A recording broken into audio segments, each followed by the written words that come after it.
esa najot sifatida ko'rishgan. Ayrim madaniyatlarda u yovuz ruhlarni haydaydi deb ishonishgan. Boshqalarida esa chaqmoq hosildorlik va baraka ramzi bo'lgan.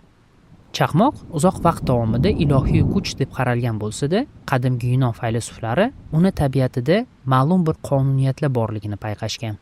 Masalan, Yunon faylasufi Fales chaqmoq ko'pincha baland va alohida turgan jismlarga urishini kuzatgan. Bu o'z navbatida chaqmoqqa bizgacha yetib kelgan birinchi ilmiy kuzatuv hisoblanadi.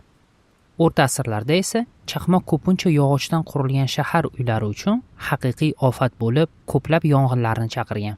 Natijada bunday shaharlarda ibodatxonadan balandroq bino qurmaslik qoidasi paydo bo'lgan.